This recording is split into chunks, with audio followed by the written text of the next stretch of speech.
Welcome to episode 3 of the New Dawn of Credit video series. I'm Andrew Davidson, Chief Insights Officer for Comperemedia. And I'm Mark Miller, Associate Director of Insights for Comperemedia. In this series, we are discussing credit marketing trends as we anticipate a new dawn of credit. This is the final episode of our 3-part series, but we may be back. Hopefully back by popular demand. But let's start today by looking at the latest direct mail acquisition volumes. For both credit cards and personal loans.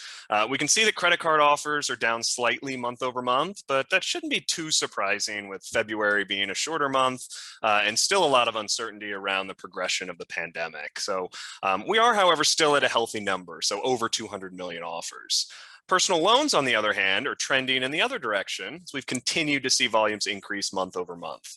February was the first time we surpassed 100 million offers since March of 2020, so that's a significant step.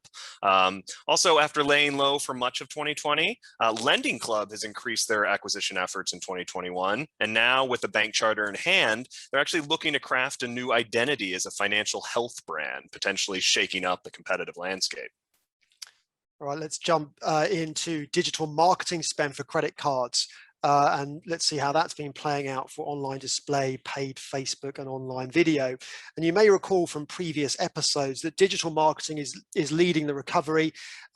We saw this dip in January, but it's actually back up a bit in February. In fact, so paid social is actually the story of this month. It's channels like paid Facebook. We're seeing large issuers like Chase, American Express and Discover all back into paid Facebook as a channel in February. Chase in particular promoting its new Sapphire and Peloton partnership.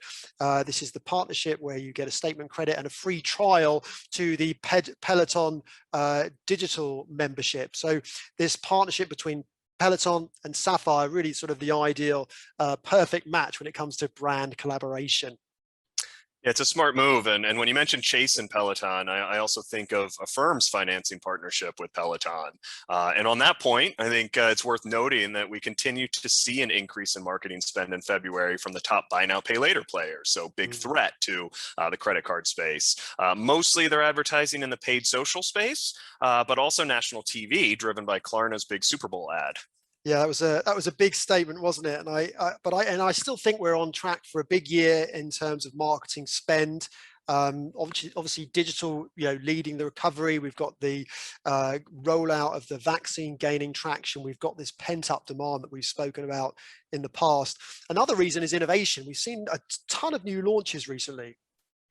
Yeah, since the beginning of the year, we've seen announcements or launches coming from companies like Walgreens, Green Dot, SoFi, TD, AARP, as well as some lesser known brands. Yeah, so many. So let's dive into those, the pick of those launches. And actually, first up, let's talk about the SoFi credit card, which is an interesting one. Because last year, SoFi had this limited launch of the card. And then now in this month has made it more open for broad release, became broadly available. A couple of things I thought were particularly notable about the launch. First off, of course, is that the pandemic itself has actually shifted consumer behavior. We've seen, savings at record levels. We've seen reduced consumer demand for credit. And as consumer, priorities shifted, well, here is SoFi launching a credit card and in fact building an entire ecosystem that reflects those changing consumer needs. So that's number one.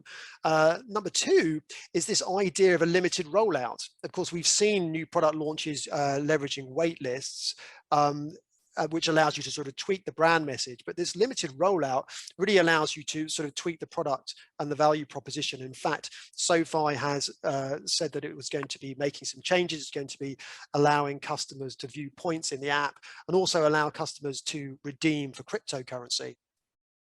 It's also really unique to see the gamification play out in acquisitions with this, particularly Moneyball Madness giveaway, especially the follow-up email that really presses a sense of urgency to apply, kind of channeling that idea of FOMO or fear of missing out. Yeah, so it's a different approach, and I love the crystal ball emoji.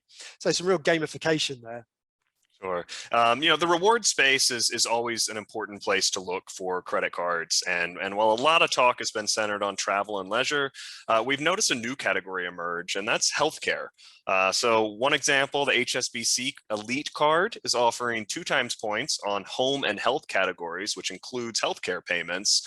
Notably, this promotion only runs for the first half of the year, with the expectation being that travel spend will increase in the second half of 2021.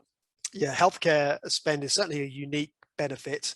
It of course makes sense given that it's a quarter of all spending. And it was interesting to see also this month that another new launch was AARP and Barclays launched 2 new credit cards.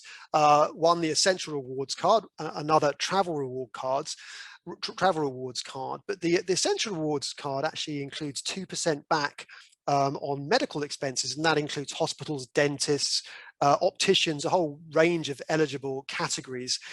So clearly AARP members expressed that they would like these types of benefits. But it's interesting because healthcare spending is not just a big deal for those over age 50.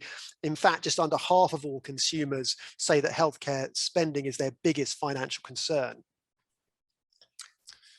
Yeah, so next up is a less familiar name, but one that we think is definitely worth monitoring, and that's Tomo Credit. So this product's been floating around in trial mode for the past year or two, but the official launch was just announced last week. The Tomo Credit Card is designed for immigrants with no U.S. credit history, as well as students and recent graduates, and it has a few really unique and enticing features. So first off, credit worthiness is based strictly on cash flow data. So there's no bureau polls, no FICO scores involved in the credit decisioning. The second is that the card has no fees, no interest, and earns 1% cash back on purchases. And the third is that the structure is basically that of a charge card. So at least at first, you pay your balance in full every 7 days. And then after demonstrating that payment responsibility, you can get a more normal kind of 30-day repayment period. Yeah, clearly very innovative and very popular. I actually tried to sign up for the card myself and received this email that you can see here on the left-hand side that says your card is reserved. Hang tight. We've had an overwhelming amount of waitlist users.